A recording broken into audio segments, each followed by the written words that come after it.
Good evening, and thank everyone for coming this evening. I had such a good time last time. The discussions that we had afterwards, I'm hoping to have a lot more this evening. I want to thank Amir Murtaban for making this happen, and for Mustafa Umar, after seeing what I had to bring to the table a couple weeks ago, said, I think I could take this guy out. Not in those words. I want to thank my friend Richard Spencer for constructing the foundation and even the details of many of the arguments that I'm going to be employing this evening in a paper he put together called 15 Arguments for Atheism. Again, it's truly an honor to speak to you about such a taboo topic. I mean, does God exist or does Allah exist? I really appreciate you being here, and hopefully we'll emerge from this evening more informed, more thoughtful, and with a deeper understanding of each other than previously. Since I've already presented in detail basically 9 of the 10 arguments that I had for you 2 weeks ago, this evening I'm going to present 4 new arguments, and then, if we have time, summarize the other 9 that I covered last time. Although I'm currently a truth-seeking atheist, since atheism doesn't say anything about what I do believe, only what I don't, I rarely refer to myself as such. And I think it might be useful, at least at this point, to distinguish between different kinds of atheists. There's what is termed a hard atheist, which would say there's absolutely no God, 100%. I don't find too many hard atheists that say 100% certain that there is no God. More people are soft atheists, like myself, that say, you know what, given all the evidence, given all the information that I've been exposed to, given the religious confusion, given the information that I'll present tonight, there's probably not a God. I don't think there's a God, and that's where I stand. I don't think there is, but I actually hope that there is, and we'll get to that. One of the young ladies last time I was here asked me, when did your exploration begin? When did you actually really asking the hard questions? And although I've always been seeking for answers, although I've always been searching for truth, there came a time when I was studying the Hebrew Bible as a Christian, because I was formerly a Christian for 12 years, 12 of the last 15 years. And I read a passage in the Hebrew Bible where Abraham questions God. Here's a righteous man. God was going to destroy, if you're familiar with the story, he was going to destroy Sodom and Gomorrah. And Abraham looked at God and he said, wait a minute, God, you can't destroy the righteous with the wicked. That doesn't seem right.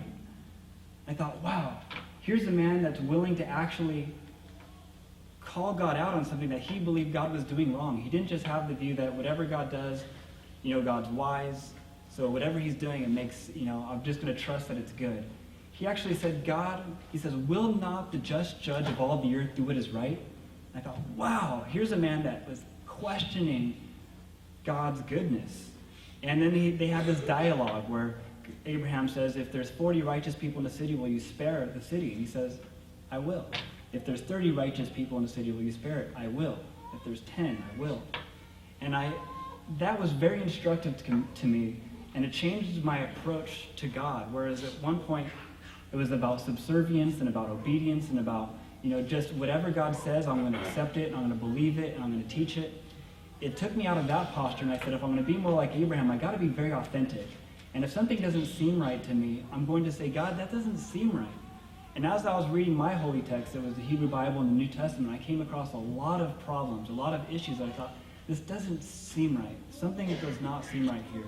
And I hope tonight, when you listen to my arguments, you get the spirit of Abraham, you get the courage that he had, and you say, you know what? I have honest questions that I'm going to ask God, why is it like this? Is this really you? Did you really author this book? I'm going to be talking about the Qur'an later. I know it's a very taboo topic, but I plan to address some questions regarding that. I do want to live forever, and so even though I don't believe that God exists, I want God to exist, but I just don't think there's good reasons to believe that God exists. I want you to think about this. The absence of evidence is evidence of absence. The absence of evidence is evidence for absence. If you're going to your refrigerator and you said, you know what, do I have butter in my refrigerator? You're going to open up the refrigerator door and you're going to start looking for butter. And you're going to start pouring out each item piece by piece if you don't see it. And pretty soon, you can have everything in your fridge on the counter and you didn't find any butter. And so since there was no butter there, you conclude, there must not be butter in my refrigerator. I think we could take the same approach regarding God. We can ask the question, does God exist? And we're going to search for him. We're going to look. We have the Hubble telescope now. We can look through our galaxy, and we've looked everywhere. And I think at some point, after a thorough search, we don't have to be conclusive and say 100%, but we can say after we've searched so much and asked all these questions, maybe God doesn't exist. The hypothesis, and I'm going to agree, that when you say, if I make the claim, there probably isn't a God, I'm going to provide some evidence tonight so that I think we can share that burden of proof, even though I have some questions that I'll talk about in my rebuttal. The hypothesis that offers the best explanation for the widest range of evidence is more likely true than other competing hypotheses. What I need to do is contrast the two competing hypotheses before us and determine which hypothesis better explains the available evidence. Hypothesis number one is that Allah exists, roughly defined as a spiritual being who is omnipotent, omniscient, perfectly good, wise, and just, who is also the personal creator and sustainer of the world. Hypothesis number two, Allah does not exist. You will notice that my arguments this evening gain strength the more we suppose Allah is actively and continually involved in the world, while they lose strength the more we suppose Allah is unconcerned with the world. The reason for this is simple. A detached, indifferent God would leave little to no empirical evidence of its existence. Because the following arguments are evidentially based, they have little to say about a God that, for example, created the world to intentionally appear as if there is no God. That is, a God that is merely impersonal, a first cause, or a whimsical deist God who created the initial state of the universe and left everything else to chance. However, Allah, according to the Qur'an, is not indifferent, detached, or impersonal. The Qur'an describes Allah as the most gracious and the most merciful being in existence. Allah is portrayed as personal and active, promising, quote, "We will without doubt help our apostles and those who believe in this world's life and on the day when the witnesses will stand forth." 40, verse 51. So let's take a look at the world and see if an absolutely benevolent being is consistent with what we find. Here are 13 arguments or lines of evidence that I think are better explained by the absence of Allah than by the existence of Allah. The absence of Allah offers the best explanation for why believers need faith and non-believers do not. Non-belief does not require any information to be held by faith. I am free to follow the evidence wherever it may lead. When I do not have very much evidence, I do not have very much conviction.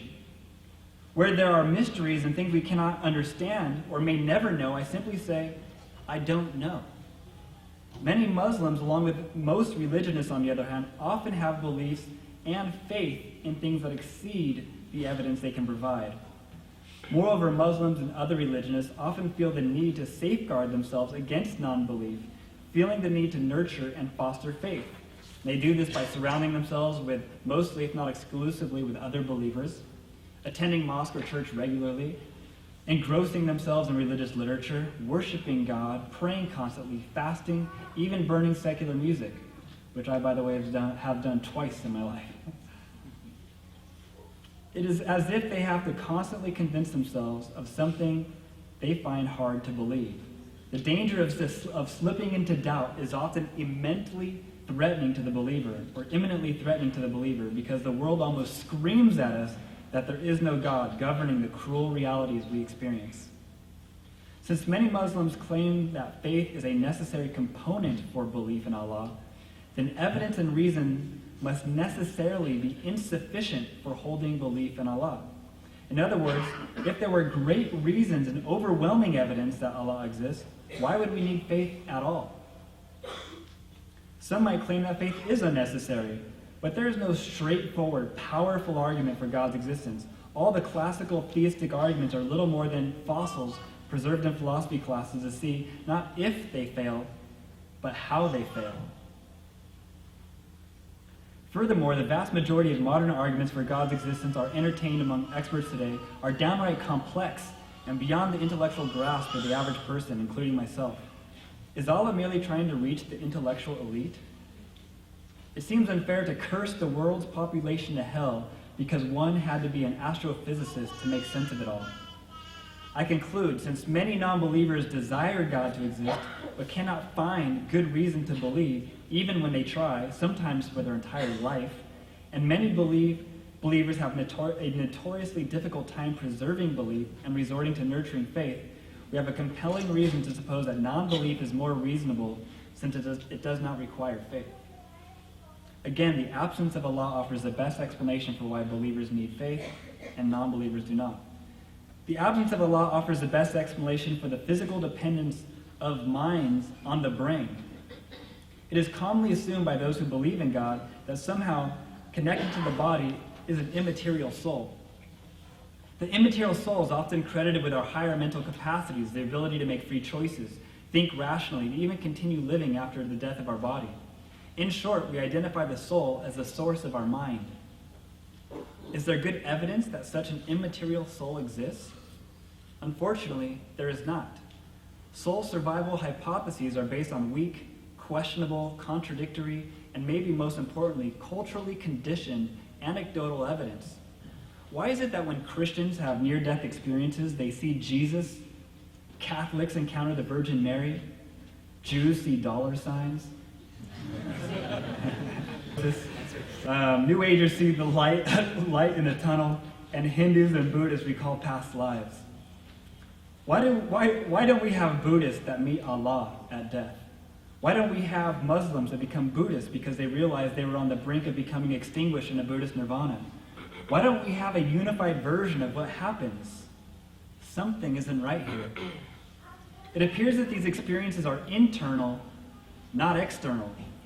Doctors talk about hallucinations that often happen at the onset of dying caused by oxygen deprivation, endorphin release, and random neural firings.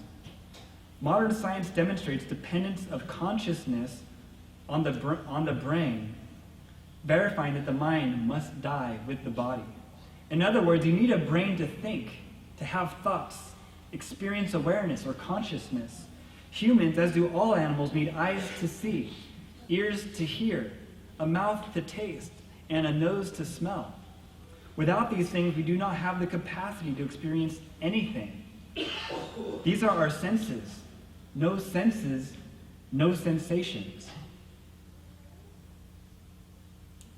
There's some people that have had split brain patients, those who have undergone an operation that severs the corpus callosum to reduce epileptic seizures.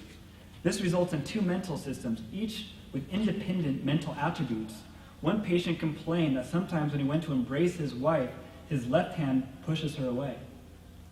Some people have brain pacemakers. They electrically stimulate the cerebellum in the brain of psychotics. A patient hearing voices commanding him to strangle his wife received one, and the voices disappeared along with his depression. The wires eventually broke and the voices returned. They fixed them, and he was back to normal. If under certain circumstances the mind cannot survive life, how can it survive death? Since it appears that there is no way that a mind can exist apart from a functioning physical brain to generate it, we are justified in drawing the inductive conclusion that disembodied minds do not exist. Moreover, we can connect all of this to the topic at hand and deduce that since disembodied minds most likely do not exist, that Allah most likely does not exist, since He is supposed to be a disembodied mind. The absence of a law, therefore, offers the best explanation for the physical dependence of minds on the brain. The absence of a law offers the best explanation for the problems of the Qur'an. If a good, gracious, and reasonable God is truly the author of the Qur'an, one should expect certain things. First and foremost, a heavenly text should contain the apex of moral instruction. It should be a guide that is able to delineate superbly just rulings on the most complex of ethical questions. A flawless text would not possess genuine contradictions. And it should have an existential fit, meaning its views regarding the world ought to generally correspond to humanity's collective experience of reality. I want to make it clear that my criticisms are not aimed at Muslims, but at the specific passages from the Quran that I find morally problematic. There is a tendency among those with faith commitments, including myself when I was a Christian, to do exegetical gymnastics in order to construe problematic passages in ways that are acceptable to the sensibilities of modern audiences. Although this is done to preserve the sacredness of a holy book, the moral authority of a God, and religious identity, it is often done at the expense of scholastic interpretive integrity. I do not feel this is honest or honorable to make a passage better or worse than it actually is in its historical context. Does the Quran possess the apex of moral instruction? We can consider the excessive earthly punishments that I mentioned last time. The Quran prescribes the cutting off of hands of someone who steals. Quote, "As to the thief, male and female, cut off his or her hands, a punishment by way of example from Allah for their crime, and Allah is exalted in power." This person could still use their teeth, elbows, or armpits to carry goods, right? So these kinds of violent, bloody prescriptions do not address root causes to theft, which are typically poverty, hunger, thirst, clothing, and other useful goods. Social stratification creates jealousy. If you have some people that own everything, and you have the vast majority of the people that are fighting over the little that's left over, that causes people to steal, because they're trying to get the little that's left over from the wealthy that own everything. Economic and social systems that condition people to take as much as they can for themselves, even at the expense of others. And I think this explains why even rich people sometimes steal. They've been conditioned to try to get as much as they can for themselves. But this is, of course, something that economic systems promote, our society promotes, especially in our current society, in capitalism. It's all about what you can get, as much as you can get, even if it's at the cost of the environment, even if it's at the cost of other human beings. We can look at the Quran in terms of women and sexual violations, which I mentioned last time as well. Quote, "If any of your women are guilty of lewdness, take the evidence of 4 reliable witnesses from among you against them, and if they testify, confine them to houses until death do claim them, or Allah ordain for them some other way." Although fornication, otherwise known as consensual sexual relations outside of marriage, is a victimless crime, that is, no one is hurt, even those who think it is wrong would mostly agree that condemning a woman to death via house arrest is cruel and unusual. Notice that this is only for women. Sounds like something a man would write, doesn't it? The woman and the man guilty of fornication, quote, this is another passage from the Quran, "The woman and the man guilty of fornication flog each of them with 100 stripes. Let not compassion move you in their case, in a matter prescribed by Allah, if you believe in Allah and the last day, and let a party of believers witness their punishment." The very next verse prohibits those guilty of adultery or fornication from marrying anyone except other guilty individuals and unbelievers. There's excessive punishments in the afterlife. Critics have charged that the Quranic doctrine of hell is, quote, "a divinely sanctioned sadism." And after reviewing its teaching on the subject, it is hard to disagree. Surah 4:56 says, "Those who reject our signs, we shall cast into the fire. As soon as their skins are roasted through, we shall change them for fresh skins, that they may taste the chastisement, for Allah is exalted in power, wise." Justice and punishment is one thing, but melting off the skins of human beings only to put new skins back on to do it all over again and again is quite another. Equally horrifying is Surah 22, which says, "But those who deny their Lord, for them will be cut out a garment of fire. Over their heads will be poured out boiling water. With it will be scalded what is within their bodies as well as their skins. In addition, there will be maces of iron to punish them. Every time they wish to get away from anguish, they will be forced back therein, and it will be said, 'Taste the chastisement of burning.'" For those who question the veracity of the Quran, like me, Surah 40:70 through 71 warns, they will have yokes and chains placed around their necks and dragged through stinky, boiling fluid where fire burns their bodies. Those who are thirsty will be given boiling water as hot as molten brass that will scald their faces and cut up their bowels to pieces. If boiling water, peeling skin, burning flesh, dissolving bowels, and crushing skulls with iron maces is not cruel and unusual punishment, what is? Anyone can say a God who enacts these kinds of tortures is most gracious, most merciful, just, and wise, but it will never make it true. The Quran has a bias towards men. Surah chapter 4, verse 34, gives husbands permission to physically strike wives suspected of ill conduct, stating, quote, "Admonish them first, next refuse to share their beds, and last beat them. But if they return to obedience, seek not against them the means of annoyance, for Allah is most high, great. Some have argued this is symbolic, but if the first two are literal actions, which they are, why would the third and final one be non-literal? Women were believed to cause ritual impurity when touched, requiring cleansing and forgiveness. Women were not viewed as reliable witnesses. To verify transactions regarding future obligations, 2 men were required, and if only one was available, 1 male and 2 female witnesses are called for, quote, so that if one of them errs, the other can remind her. According to Surah 2:28, males possessed a status above women. Slavery is deemed acceptable. Not only does the Quran make provisions for slavery, but Muslims are permitted to have sex with their slaves.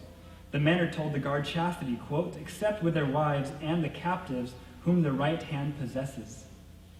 Muhammad was given special permission to marry as many women as he desired, including the authorization to have sex with the slaves of his choosing. Quote, O Prophet, we have made lawful to you your wives, to whom you have paid their dowers, and those whom your right hand possesses out of the prisoners of war, whom Allah has assigned to you.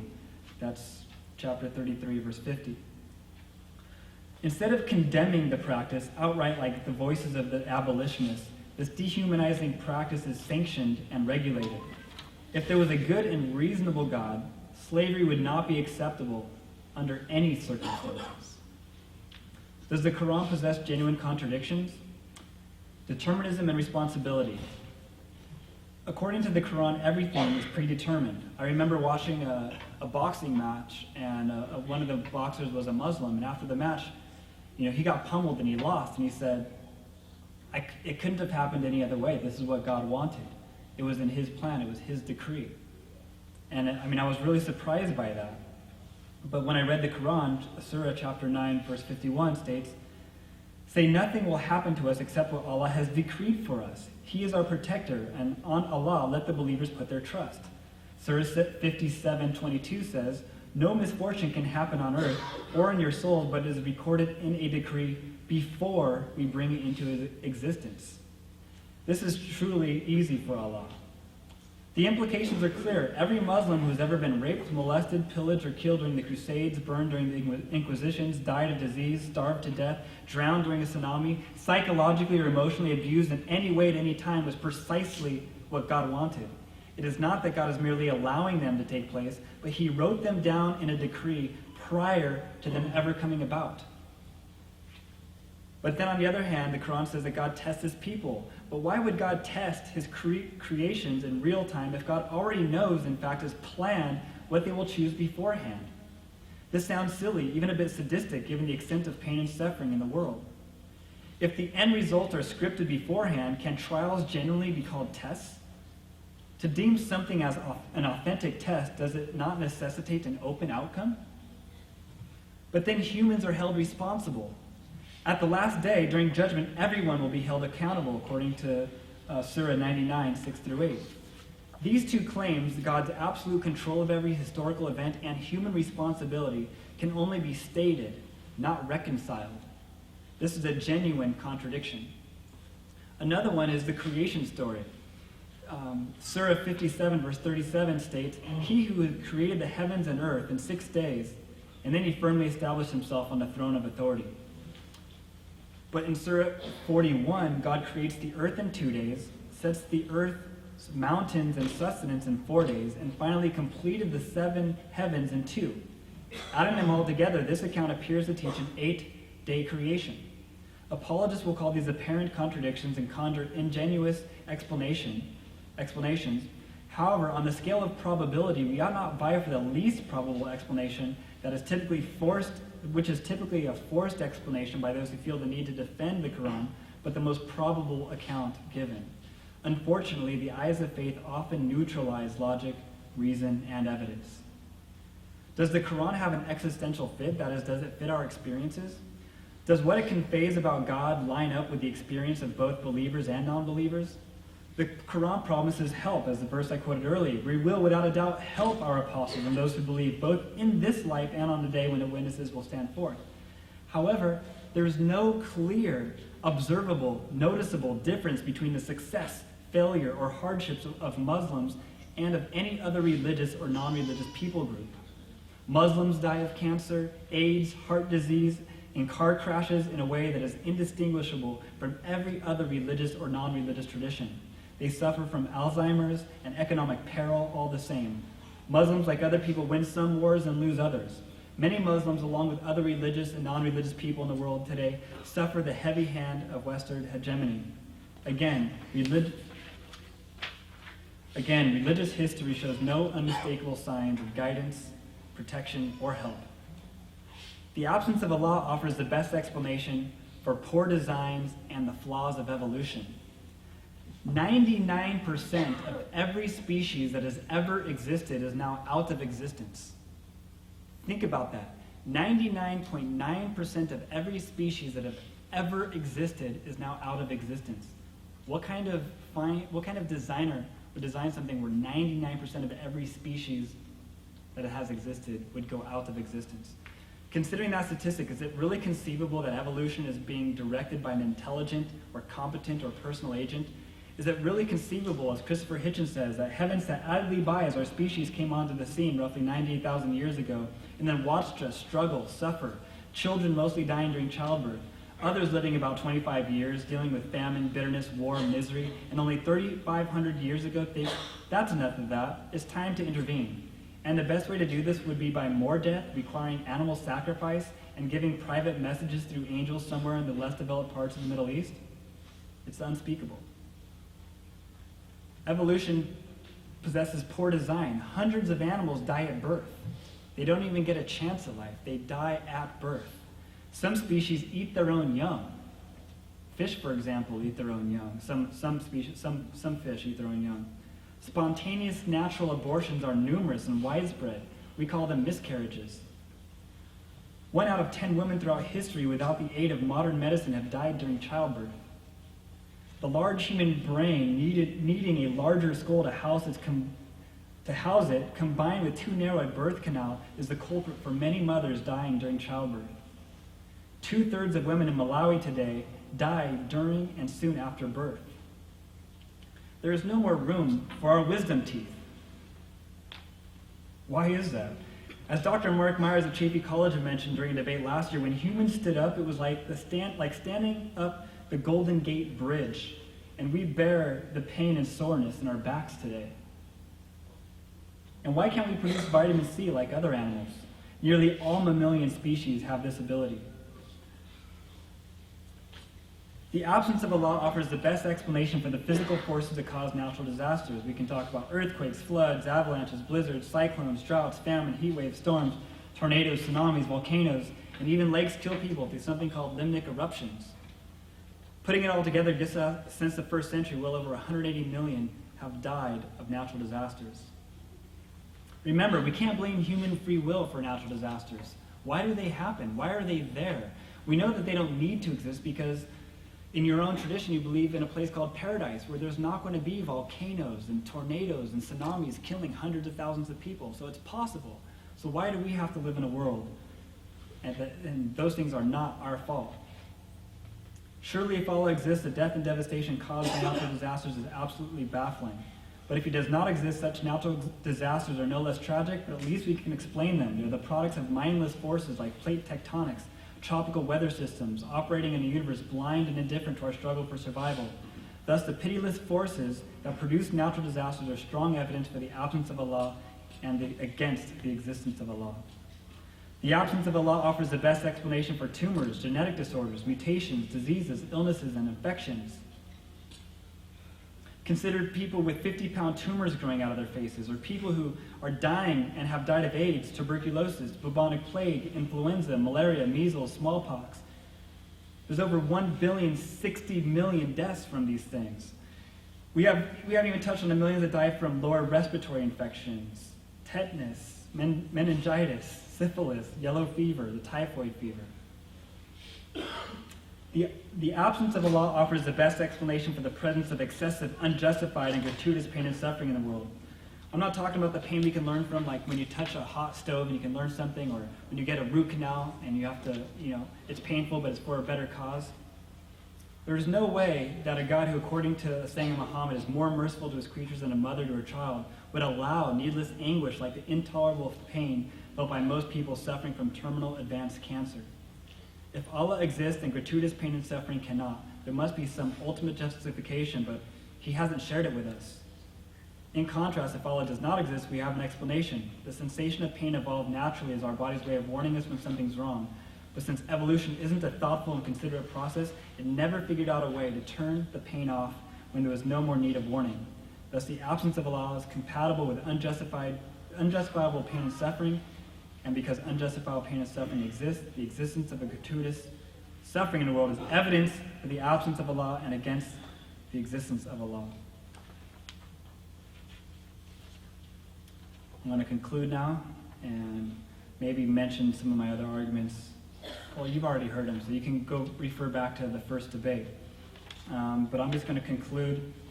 To conclude then, the absence of Allah offers the best explanation for why believers need faith and non-believers do not. The physical dependence of minds on the brain for the problems of the Qur'an, the poor designs and flaws of evolution, the physical forces that cause natural disasters, for tumors, genetic disorders, mutations, diseases, illnesses, and infections. It offers the best explanation for the presence of excessive, unjustified, gratuitous pain and suffering. It offers the best explanation for the silence of God in the face of adversity, the hiddenness of God, the ordinariness of religious history, religious confusion, predation, and hostility in the universe towards life. In essence, the idea that Allah exists must create cognitive dissonance by asserting attributes of God that make it absolutely no sense given the data we have about life on this planet. I am compelled to ask, if this isn't what a world would look like if there was not a God, what is? Thank you.